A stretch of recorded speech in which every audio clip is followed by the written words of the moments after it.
Fala galera, beleza? Aqui quem fala é o Eduardo e seja bem-vindo a mais um vídeo. Tô aqui para falar um pouquinho sobre Atlético Goianiense e Vasco, confronto que o Vasco venceu por 1-0 fora de casa e que deu continuidade na sequência de vitórias do time sob o comando de Rafael Paiva. Falar um pouquinho sobre a partida, mas antes de tudo, sempre legal recomendar que você que está aqui pela primeira vez siga a Analisa Vasco em outros lugares. A gente está também no Twitter, no Facebook, no Instagram, TikTok e no Threads. Então, bom, fique à vontade, siga a gente por aí que a gente gosta muito de falar de Vasco. Sem muita enrolação, vamos pro que interessa.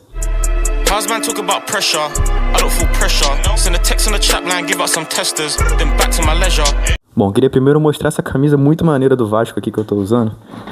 Na moral, mano, não é todo dia que a gente tá tão bem vestido aqui, tá ligado? Então, precisava mostrar isso aqui. E, cara, nesse clima de roupa nova, de pensamento novo, a gente tá com a cabeça nova, né? Pensando no Vasco já na parte de cima da tabela, né? Perto ali do G6, com chances reais de estar no G6 nas próximas rodadas. A gente tá agora na 9ª colocação. Então, enfim, um momento maravilhoso proporcionado pelo trabalho do Rafael Paiva.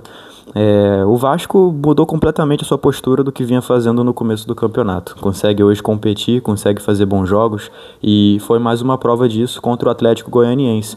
Não foi uma partida muito favorável ao Vasco. O Vasco começou com muita dificuldade para poder impor sua tática. O Atlético Goianiense veio a campo com a postura basicamente de se defender, de trazer dificuldade para o ataque vascaíno e conseguiu isso no primeiro tempo. Mesmo assim, o Vasco teve boas tramas e conseguiu até encontrar um pênalti a seu favor, que havia sido assinalado em falta marcada pelo zagueiro do Atlético, que me fugiu o nome agora, e aí o Pablo Verratti, na marca do Cal, acabou desperdiçando essa oportunidade. E aí, o que em outros tempos seria o suficiente para desmontar o psicológico do time, dessa vez não adiantou. O time continuou bem, o time continuou desempenhando e encontrou o gol no lance seguinte, quando o Bruno Prachedes aproveitou o passe do David para poder só empurrar a bola para o fundo das redes. Só que o gol acabou sendo anulado por causa do impedimento desse mesmo Verratti no começo desse lance. Então, enfim, mais uma vez, né? Em outros tempos seria um problemaço, né? Seria uma coisa que atrapalharia o elenco a jogar e tal, mas que, cara, o time continuou bem. O time continuou desempenhando e continuou insistindo. Foi ao final da primeira etapa melhor na partida, sem cabeça baixa, enfim, parecendo que de fato poderia ganhar. E aí no segundo tempo, poucos minutos do começo do segundo tempo, o David abre o placar com um passe de Hugo Moura. O Hugo toca pro David ali mais ou menos na intermediária. O David faz um movimento de desmarque, joga para a perna esquerda, que é a ruim dele, e finaliza no fundo das redes do goleiro Ronaldo, capitão do Atlético Goianiense, que faz uma grande partida inclusive, né? Tendo inclusive defendido esse pênalti que eu falei há pouco do Verratti. E aí o David abre o placar e dali em diante o Vasco fica mais confortável ainda no jogo, consegue desempenhar melhor do que já vinha fazendo, né? Enfim, esse restante de segundo tempo ali, basicamente o Vasco só gerenciou o placar, não teve muita dificuldade. E, enfim, o resultado final pareceu justo. Claro que poderia ser um 2-0, né? Se não tivesse sido desperdiçado aquele pênalti. O lance do gol impedido do Praxedes também rendeu muito o que falar, porque algumas pessoas discordaram, né, da marcação do impedimento e da demora também que o VAR teve. Isso eu concordo plenamente. Eu acho que o VAR não pode demorar dessa forma. E principalmente uma coisa que eu vi pouca gente destacar. A transmissão do Premier demorou quase que 10 minutos para colocar o replay desse lance anulado. Isso é um absurdo, assim. O lance do impedimento ele tem que ser na hora, tem que ser em tempo real, na verdade, se for possível, né?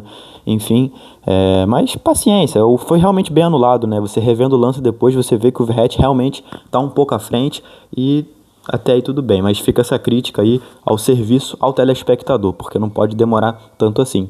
O Vasco chega na sua 4ª vitória consecutiva e é a primeira vez que isso acontece desde 2012. Então a gente está falando de um recorte de 12 anos sem que essa marca fosse atingida, ou seja, já ilustra o que é esse momento do time, né? 2012 o Vasco fez um grande campeonato brasileiro, então mostra que, cara, de fato, há muito tempo o Vasco não joga dessa forma, né? De um time competitivo, um time vencedor e tudo mais. E esses 4 jogos que a gente venceu, é legal pontuar que não foram jogos fáceis, tá? Esse de ontem, por exemplo, foi um jogo extremamente truncado, um jogo extremamente difícil e que em outros contextos o Vasco teria se embananado por completo nesse resultado, mas os outros times que o Vasco venceu nessa sequência também são times difíceis, né? A gente venceu o Corinthians, que era aquele tabu de 14 anos, enfim, aquela loucura, o Internacional fora de casa, que era um outro tabu de quase 5 anos, o Fortaleza em casa eu acho que foi o mais fácil, porque o Fortaleza é um timaço também, né? Vamos combinar.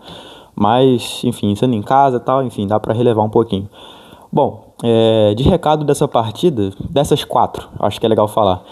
o time não depende do Payet. Eu acho que isso fica claro. O Vasco não depende de Dimitri Payet. Isso é bom. Isso não é uma crítica ao Payet. Isso, na verdade, é positivo, porque aí ele pode ser um acréscimo. Ele não precisa ser o coração, né? Não tem essa exigência de que o Payet tem que estar em campo para o Vasco desempenhar, certo? Acho que o recado fica mais ou menos por aí.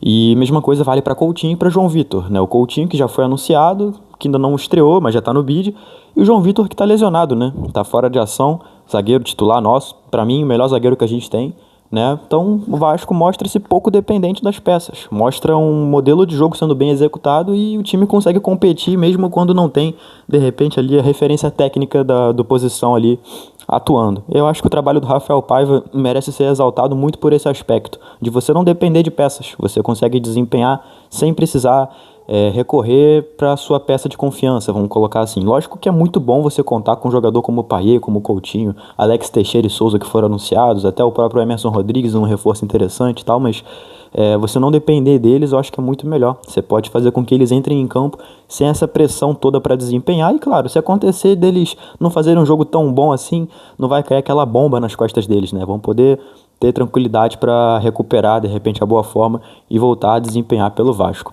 A próxima partida vai ser contra o Atlético Mineiro no próximo domingo, vai ser lá na Arena MRV e a bola vai rolar a partir das 4 horas com transmissão provavelmente da Premiere da Globo, também do Sport TV e claro, a cobertura em tempo real da Analisa Vasco lá no Twitter. Eu me despeço por aqui, agradeço a quem assistiu até o final e fico ansioso para esse jogo contra o Atlético porque é um jogo muito bom, são dois times que eu sempre gosto de ver os enfrentamentos, o nosso histórico recente contra eles é muito bom, né? As últimas 2 partidas foram 2 vitórias, então a tendência é que a gente consiga assistir uma boa partida de futebol. Eu acho que acima de tudo é o principal que esse time tem que entregar e tem entregue. Então eu acho que é mais uma vez que a gente vai poder presenciar isso, né? Claro, eu vou ver da minha casa, não tenho essa moral toda de ficar indo lá para Belo Horizonte, mas quem estiver lá também aproveite bastante, curta bastante e mais uma invasão vascaína, né? Porque lá no Antônio Ascioli foi uma verdadeira invasão, cara. Tinha mais vascaíno do que torcedor do Dragão. Bom, antes de me despedir, sempre reforçando aqui o convite, seguir a Analisa Vasco em todas as suas redes que estão aqui na tela aparecendo para você. A gente está em vários lugares falando de Vasco. E, claro, se tiver gostado desse vídeo, considere se inscrever no canal, não só pela Analisa Vasco, eu sempre falo isso, mas para que o algoritmo entenda que você gosta desse tipo de vídeo e te recomende conteúdo parecido com esse, que não só a Analisa Vasco, mas outros canais também fazem com uma perfeição muito boa. Então, tamo junto, até a próxima e tchau.